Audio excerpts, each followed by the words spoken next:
Hey everyone, welcome back to CryptoNinjas. If you are new here, this is a channel where we break down the most exciting crypto projects, analyze market moves, and guide you through how crypto works in simple terms. Today, we are reviewing MYX Finance, one of the fastest growing decentralized derivatives exchanges in crypto right now. But let's be honest, the reason you're here is because MYX Token pumps 180 times in a month. Hell yeah. I'll give you my opinions on MYX Token, like should you invest now or not. And for those who are here because they are genuinely interested in MYX Finance platform, bless you. I'll also explain what it is, how it works, and whether you should trade on MYX or not. Before we jump in, don't forget to like this video and subscribe for more daily crypto breakdowns. And if you're trading altcoins on Binance, make sure to use our referral code on the screen to save 20% on trading fees and up to $100 in bonuses. Link in the description. Thank you very much. So what exactly is MYX Finance? In simple terms, MYX Finance is a decentralized exchange designed for trading perpetuals, aka futures trading, aka long or short crypto assets with leverage, but all directly on chain. Think of it like a decentralized Binance futures, but without the need to trust a centralized exchange. You keep custody of your funds and everything is settled transparently on chain. Since launching in early 2024, MYX has become one of the largest perpetual dexes on the Linear blockchain, and it's also live on Arbitrum, BNB Chain, and OP BNB Mainnet. Over the past month, MYX Finance has processed around $10 billion in perp trading volume, which sounds huge, but it's only ranked ninth among other exchanges. And here's something to blow your mind.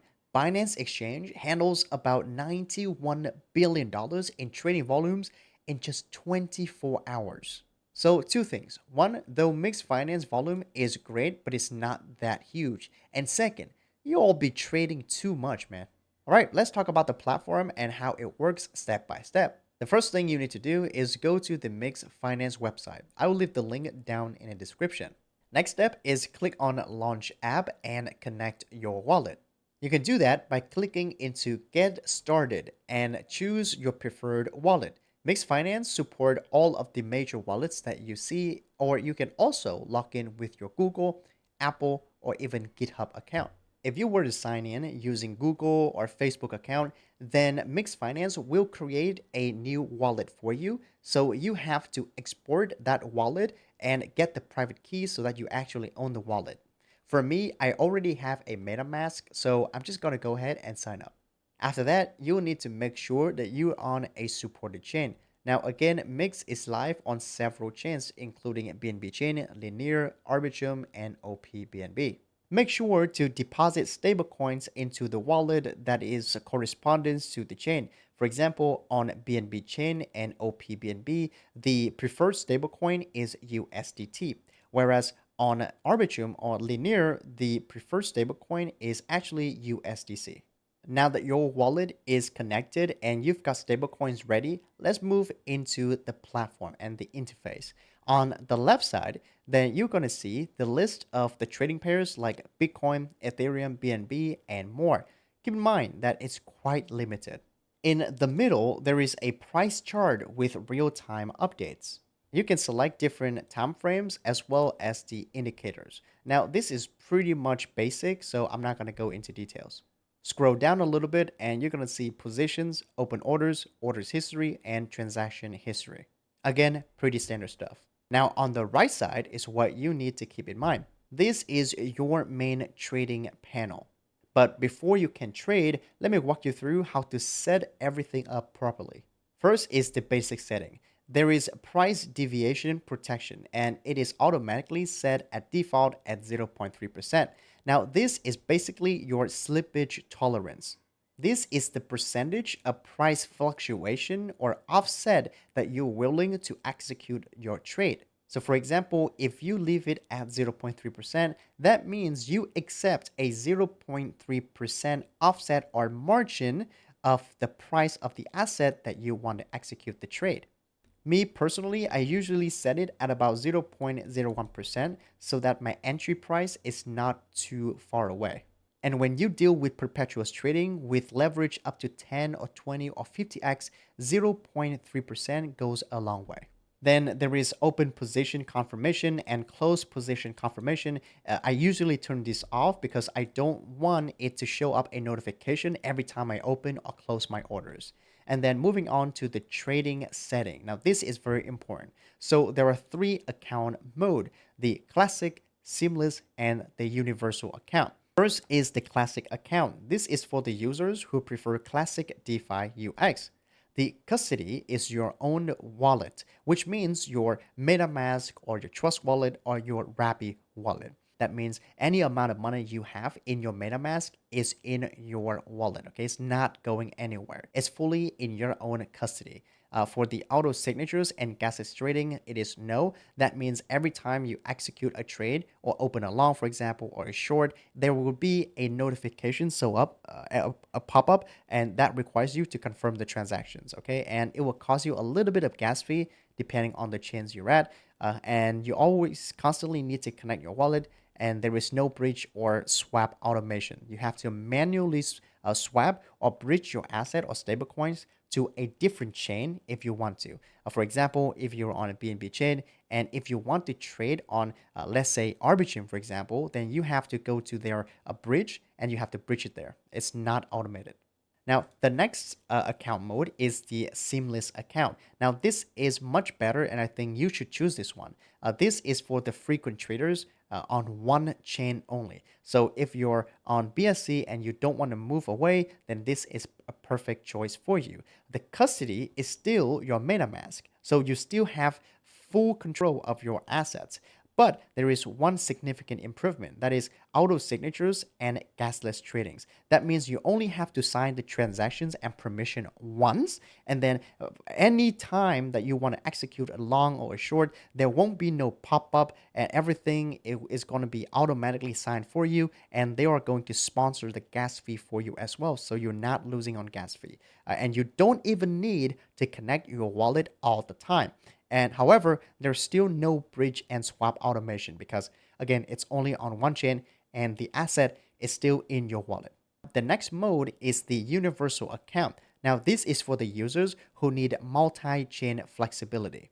So if you want to trade on Binance Smart Chain and tomorrow you want to trade on Linear and the day after that you want to trade on Arbitrum, for example, then you would want to choose this one because the only thing that is different from these wallets is the bridge and swap, which is automated. That means you have to deposit your money into their smart account, all right, or AA wallet, account abstraction wallet. So that means when you click on this universal account, they will ask you to create a brand new wallet.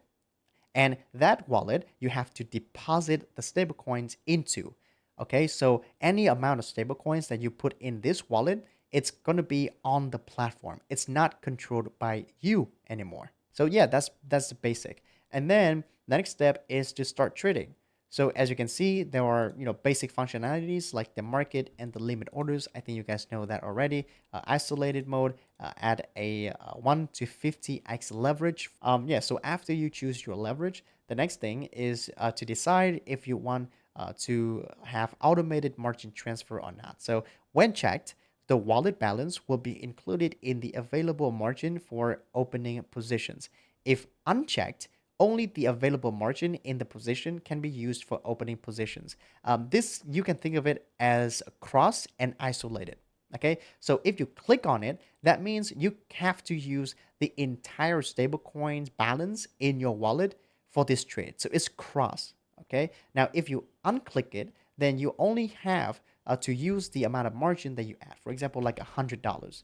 Okay, if you put in $100, then $100 is all that they would need. But if you click on it, then they don't even care about the money that you put in because they're going to use the entire amount of your portfolio. So it's cross. So yeah, make sure to understand that before you click into it. If you click on it, it's most likely cross. And then just choose a specific asset that you want to trade. Let's say this case, Ethereum. Okay, limit market. I think you guys know what it is. Very simple, straightforward, and just choose the amount that you want, either in Ethereum or USDT. Let's choose USDT for the sake of simplicity. And then choose the amount that you want to trade, like $100, with the leverage that you want to trade, like let's say 5x. Obviously, the higher the leverage, the more risky it would get. And then you can choose a take profit or stop loss, and then just click on get started. Sign everything, and you can go ahead and start trading. So overall, the platform is pretty basic and very intuitive for the new user. The experience, the user interface, the user experience is pretty much similar to all of these centralized exchange, perpetual trading or futures trading platform that we've seen, like Binance, for example. The only thing that's different is that it has different account modes for you to choose. Okay, and personally, I think that if you're a frequent trader on one chain, then obviously go with seamless account. It's auto sign and it's gasless. Or you can go with a universal account. It's also gasless, but you have to deposit money into a different wallet. So there's a little bit of that in terms of custody, but I overall it's fine. And the next thing that you can do if you don't want to trade is you can go to the Earn tab and put your money into this pool. So basically, like stake it in, and buy sort of like its bond or whatever, and basically you earn yields on top of that. So look at the API; it's like 11% for the Ethereum USDT pool, 4% for the BNB USDT pool. So quite not a lot, I would say. And yeah, there are several pools like 10% as well for WordFi. So if you're interested, go ahead and check that out. And the next thing that you can do is go to the airdrop page, and you're gonna see that they have an airdrop program up and running. For now, I think it's ended, and people are waiting for to get their obviously money in airdrop. But in the future, there will be more airdrops and activities coming. And the next tab is the stake. So yeah, just stake your Myx token. If you're a Myx, maxi, buy it, stake it, and earn the yields. And that's basically it. Next is the referral. Now, you can customize your referrals to invite your friends to trade and enjoy a 20% rebate on that friend's trading fees. Now, you can also set your custom invite link. So I already did up here. So there is my link right here, which gives you 10% rebate, and myself 10%. The next tab is the bridge. So yeah, if you want to bridge your assets from BNB chain, for example, to Arbitrum to trade, then yeah, go to this tab. And then get Myx, aka you can trade Myx and buy Myx on Open Exchange. And the final tab is the more, with a VIP, with exclusive benefits, reduced fees, and rebates. So that means if you trade frequently on this exchange, then you would need to get some VIP level, because the current fee on Myx Finance is quite high when it comes to perpetual trading, at about 0.045% for maker and about 0.055% for the taker.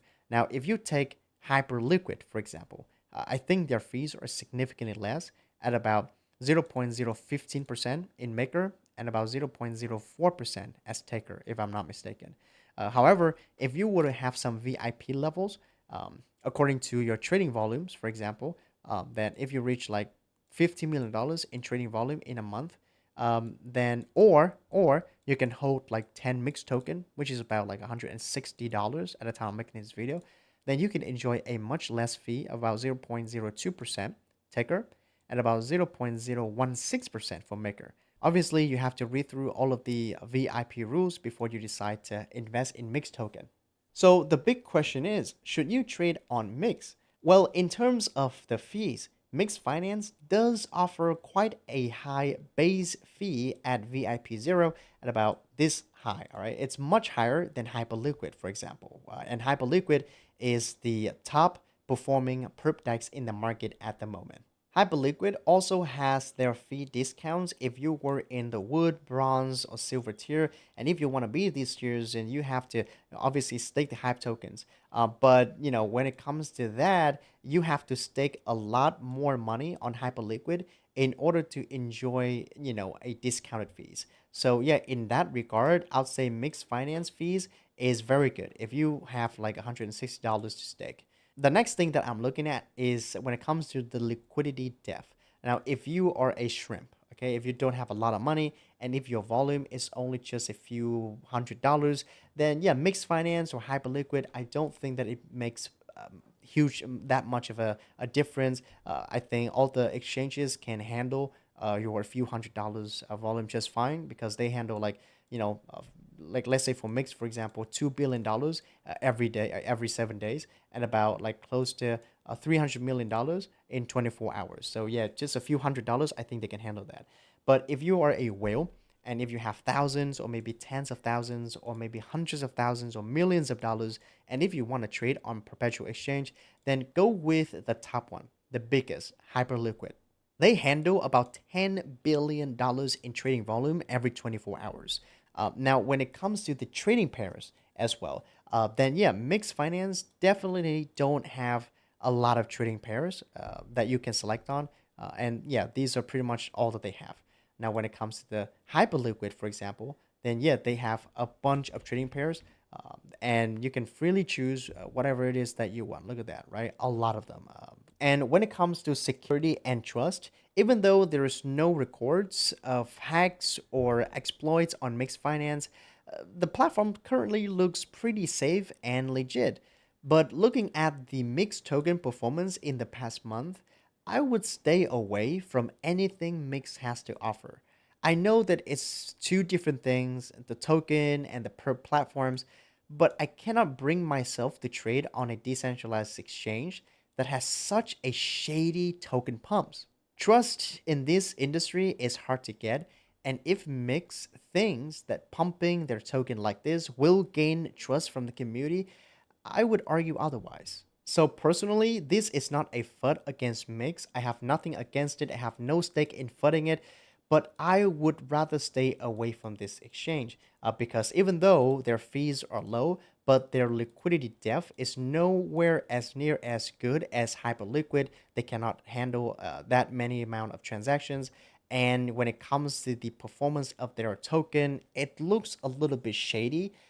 And so, yeah, I would stay away from it. All right, let's finally talk about the token. Okay, this is the core of their ecosystem, the Myx token. And you see that they've been pumping up insane lately, about 100 and I think 80 times to the all-time high of about $18.5 in just a month. Okay, and now they're moving around at around $13 to $14. Now, if you want to do some technical analysis thing, I mean, look at this. Okay, there is no logical explanations for this besides that is what the market makers want. I mean, sure, there are some explanations like it's low float, only about 20% out in circulation, and the team controls everything, and the market makers hunting for liquidation levels and all of that. Sure, but at the end of the day, we can't know what is happening. All I know at this stage is that there is no community behind this pump, and there is no news or partnerships or upgrades significant enough for the community or individuals to do this. This has got to be an orchestrated pump by the team or the market makers. So if you want to get involved, be really careful, okay? This token can move 20, 30, 50% in just hours, okay? It can liquidate and hunt for liquidation levels before its next move. Nobody can predict how this token would go. So my advice is to just stay the hell away.